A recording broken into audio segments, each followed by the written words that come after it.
अच्छा, इंडिया में paper leak हुआ ये तो सब जानते हैं, लेकिन ये पेपर क्यों लीक होता है और ये पेपर कौन लोग लीक करते हैं ये कोई नहीं जानता है। ये मैं आपको आज इस वीडियो में बताऊंगा। देखिए, ये जो एक चोरी का कागज होता है ना, इसको एक पीस ऑफ पेपर हम कह सकते हैं। कैसे ये पीस ऑफ पेपर 300 करोड़ बना जाता है आपको मैं बताऊंगा। और यानी इंडिया की जुबान में ये एक पूरा धंधा है। ठीक है, ये सिर्फ एक एग्जाम नहीं है, लेकिन ये धंधा खेला कैसे जाता है वो आपको चलिए बताते हैं। सर, इस कागज का जो वजन है ना वो तकरीबन 10 ग्राम भी नहीं होगा, शायद इससे भी कम हो। और इसकी जो छपाई है, जिसको इसकी पब्लिकेशन कहते हैं, उसकी कीमत कितनी होगी? 5 रुपए, 10 रुपए। लेकिन यही पेपर, कागज का टुकड़ा 24 घंटे एग्जाम से पहले कैसे 30 लाख से 1 करोड़ रुपए का बिक जाता है फी स्टूडेंट, यानी पर स्टूडेंट मैं ये बात कर रहा हूँ। अब इस वीडियो में मैं जो बात करूंगा आपने नंबर्स याद रखने हैं। यानी इसकी जो कीमत है वो हो जाती है 1 करोड़ तक इस पीस ऑफ पेपर की। एक दफा एक ऑपरेशन हुआ था ये माफिया लीग के खिलाफ, और उसमें उनके एक बंदे ने खुद बताया था कैमरे के सामने, उसने ये खुद एडमिट किया था। उसने कहा था कि जब ये हम पेपर लीक करते हैं ना, तो हमारी जो टारगेट ऑडियंस है वो एक्सपेक्टेड स्टूडेंट्स होते हैं 700 से 800 स्टूडेंट्स, यानी 700 से 800 स्टूडेंट्स कम से कम उसने बोला ये पेपर खरीदते हैं। और यही जो पेपर है ये 30 लाख से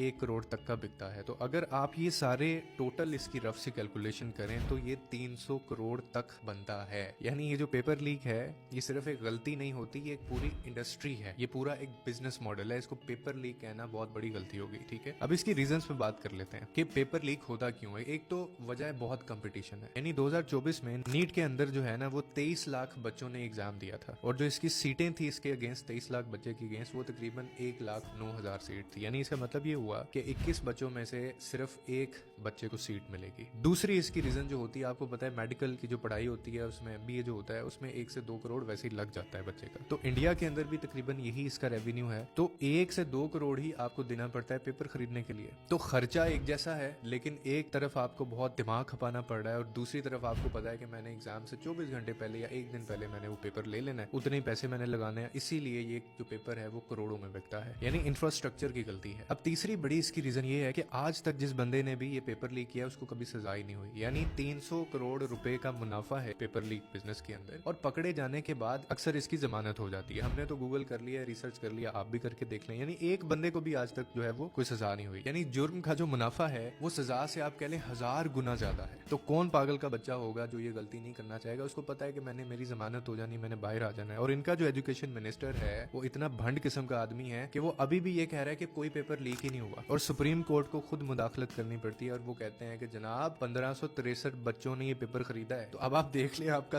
दिमाग फट जाएगा कि मैं तो 700 से 800 बच्चे कह रहा हूँ कि उसमें 300 करोड़ बनते हैं, तो 1563 अगर ये कर लें आप इसको, तो आप देख लें ये नंबर्स कहाँ को जाते हैं। शायद पाकिस्तान का कर्जा उतर जाए। अब मैं आपको बताता हूँ ये बच्चे कौन है जो प्रोटेस्ट कर रहे हैं। जनाब, इसमें 22,98,000 बच्चे ये पेपर देते हैं जिन्होंने 2 साल हर सुबह 4 बजे 5 बजे उठ के पढ़ा होता है, और वो सारी सारी रात सारा सारा दिन पढ़ते रहते हैं। किसी के बाप ने अपनी जमीनें बेची होती हैं, सारी जिंदगी का सरमाया बेच दिया होता है। किसी के बाप ने अपनी दुकानें बेच दी होती हैं कि बेटा तू ये एग्जाम दे और इसमें पढ़ लिख के तू अफसर लग जा। आप इमेजिन करें कि एक साइड पे वो 4 बजे उठने वाला बच्चा है जिसने सारी जिंदगी मेहनत की है, और दूसरी साइड पे आपके एक ऐसा बच्चा बैठा है जिसको ये पता है कि मेरे अब्बा जी के पास 1 करोड़ रुपया है, मेरे अब्बा जी जो है ना 2 करोड़ रुपया दे सकते हैं, बस उसका और कोई कैलिबर नहीं है। तो ये सिर्फ मेहनत का कत्ल नहीं है, ये उन बच्चों का कत्ल है, ये उन इंटेलेक्चुअल्स का कत्ल है, ये उस जहन का कत्ल है, ये उस मुआशरे का कत्ल है जो मेहनत करना चाहते हैं सोसाइटी में। और ये जिन बच्चों ने 20 से ज्यादा बच्चों ने खुदकुशी कर ली है इसमें, वो वही जहन है जिसको ये हजम ही नहीं हुआ कि मैंने सारी जिंदगी इतनी मेहनत की और उसके बावजूद ही सिस्टम ने मुझे क्या दिया।